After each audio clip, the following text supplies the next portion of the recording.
Hello guys, welcome to my another video. तो दोस्तों, पिछली वाली वीडियो में हमने E20 फ्यूल के बारे में बात करी थी और क्या दिक्कतें हो रही थी उसमें और किस लिए E20 पेट्रोल को लाया गया और उससे बाइक्स और कार्स में क्या क्या इशू आए थे, इसके बारे में बात करी थी हमने। और दोस्तों, आज उसी वीडियो में मैंने लास्ट में बता दिया था कि मैं अगले टॉपिक में इसी से रिलेटेड बात करूँगा। तो दोस्तों, इस बारी मैं टॉपिक जो लेकर आया हूँ वो है दोस्तों E20 ग्रीन फ्यूल या ग्रीन वॉशिंग।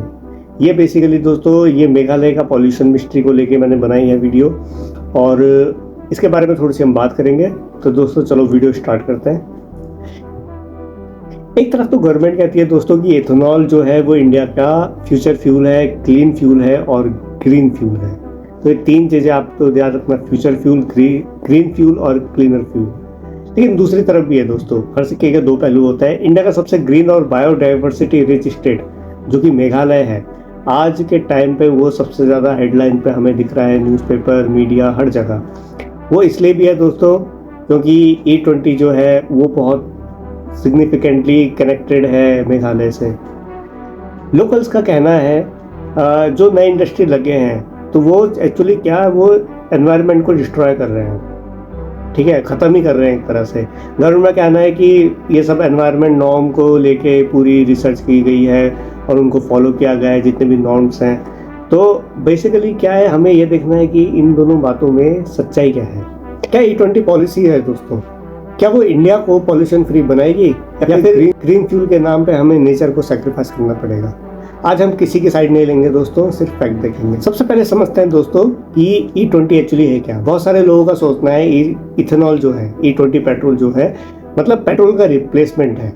बेसिकली रियलिटी दोस्तों ये है कि ऐसा नहीं है। E20 का मतलब है 20% इथेनॉल और 80% पेट्रोल। गवर्नमेंट का टारगेट जो गवर्नमेंट ने हमें बताया है वो है दोस्तों इंडिया में ग्रेजुअली E20 फ्यूल इम्प्लीमेंट करना।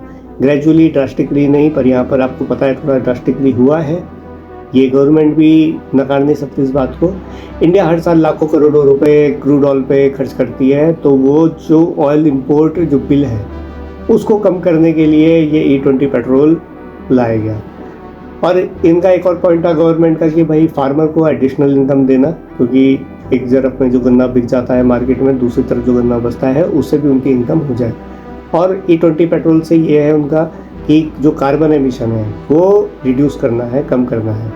ये तीनों मेजर ऑब्जेक्टिव बताए गए हैं गवर्नमेंट की तरफ से हम लोगों को। सुनने में दोस्तों ये काफ़ी ज़्यादा परफेक्ट लगती है, काफ़ी अच्छी पॉलिसी लगती है सुनने में, लेकिन हर पॉलिसी के दोस्तों दो साइड होते हैं।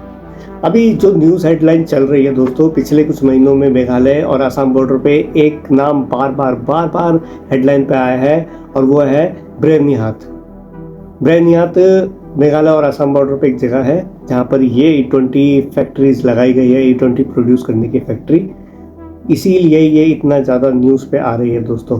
तो दोस्तों, कई मीडिया रिपोर्ट ने इस एरिया को सबसे ज़्यादा पॉल्यूटेड इंडस्ट्रियल क्लस्टर के नाम से बुलाया गया और इसको उसमें इंक्लूड कर दिया कि सबसे ज़्यादा पॉल्यूटेड जगह है ये, जबकि आपको पता है कि मेघालय कैसी जगह है और आसाम कैसी जगह है दोस्तों।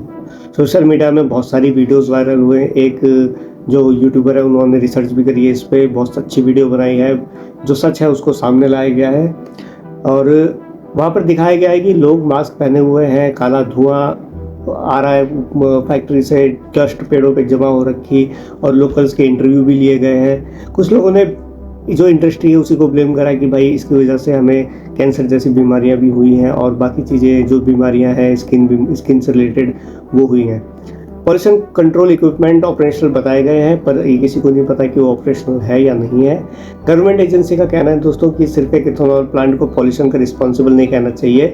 उनका ये कहना है कि काफ़ी ऐसी चीज़ें हैं जो पॉल्यूशन फैला सकती है। यहाँ पर एक और इंटरेस्टिंग फैक्ट आता है दोस्तों, ब्रेनिहाथ जो है वो क्रिटिकली पॉल्यूटेड एरिया का टैग उसे मिल चुका है, और वो इसलिए क्योंकि जो इथेनॉल फैक्ट्री से निकलने वाला धुआं है वो पूरे एरिया में जो फैला हुआ है उसमें विजिबिलिटी बहुत कम हो चुकी है।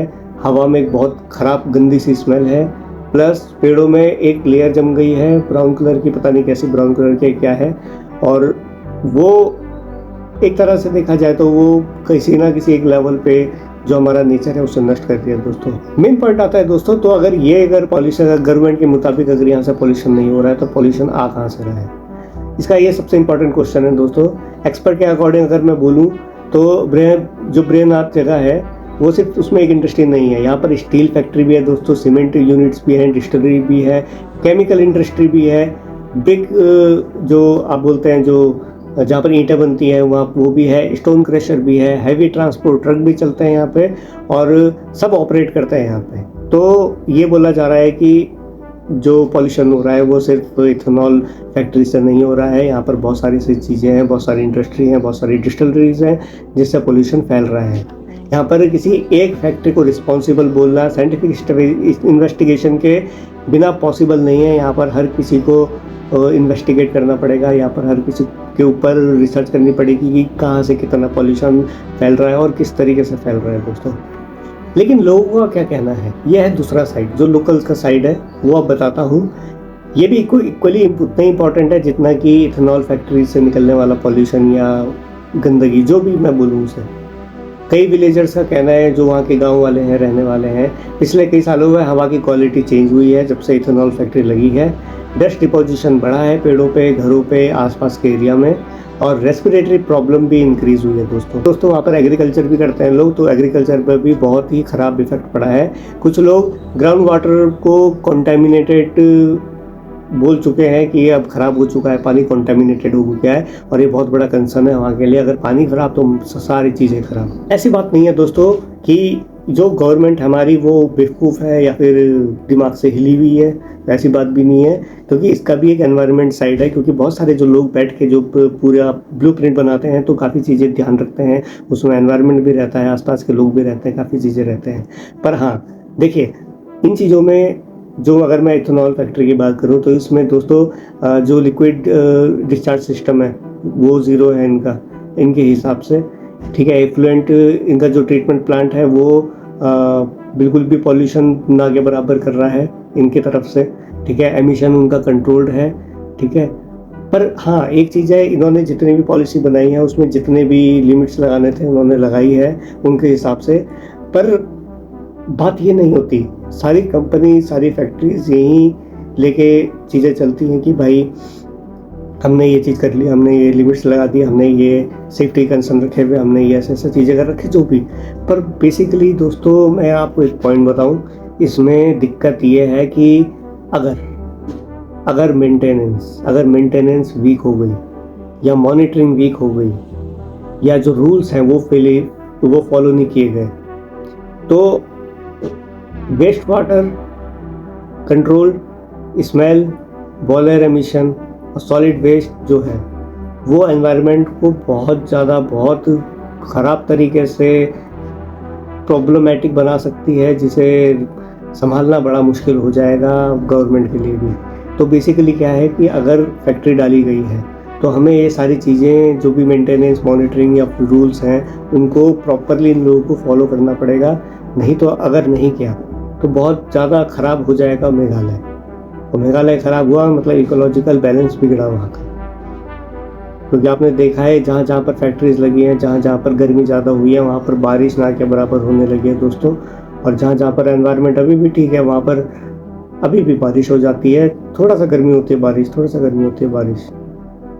अब जैसे कि दोस्तों मैं भी देहरादून से हूँ, पहले यहाँ पर भी थोड़ी सी गर्मी से होती थी, फिर बारिश हो जाती थी, पर आज के टाइम पे बहुत ज़्यादा ख़राब हो चुका है माहौल यहाँ का। तो दोस्तों अब आता है गवर्नमेंट की E20 पॉलिसी के बारे में, ठीक है। जो गवर्नमेंट की E20 पॉलिसी है उसमें पेट्रोल इंपोर्ट रिड्यूस करना, कार्बन एमिशन कम करना, शुगर इंडस्ट्री को सपोर्ट करना, फार्मर की इनकम बढ़ाना और इंडिया एनर्जी सिक्योर बनाना, ठीक है। तो ये पॉलिसी नेशनल बायोफ्यूल पॉलिसी का मेजर पार्ट है, जो कि आपको मैं अगर पढ़ना होगा तो मैं डिस्क्रिप्शन में वो फाइल डाल दूंगा, आप वहाँ से डाउनलोड करके पढ़ सकते हैं दोस्तों। पर यहाँ पर एक और बात है कि सबसे बड़ा सवाल ये है कि गवर्नमेंट का ऑब्जेक्टिव अगर ग्रीन फ्यूल बनाना है तो क्या इंडस्ट्री को एनवायरमेंटली सेंसिटिव रीजन में बनाना ज़रूरी है? क्या मेघालय जैसे बायोडाइवर्सिटी हॉटस्पॉट जो कि सबसे ज़्यादा सेंसिटिव है, वहाँ पर स्ट्रिक्ट एनवायरमेंटल क्लियरेंस प्रोसेस होना ज़रूरी नहीं है? क्या हर इंडस्ट्री प्रोजेक्ट का रियल टाइम, क्या हर जो भी तो दोस्तों जो भी इंडस्ट्री है वहाँ का real time pollution data public portal में नहीं होना चाहिए। अगर टेक्नोलॉजी क्लीन है तो ट्रांसपेरेंसी में इतना डर क्यों रहे हैं सब लोग। और अगर पॉल्यूशन मल्टीपल इंडस्ट्री से आ रहा है तो फिर एक्शन सब पर इक्वल होना चाहिए, चाहे वो सीमेंट फैक्ट्री हो, चाहे वाटर कोई भी किस्म की फैक्ट्री हो, इथेनॉल फैक्ट्री हो या सीमेंट फैक्ट्री हो, सब पे एक्शन सेम होना चाहिए दोस्तों।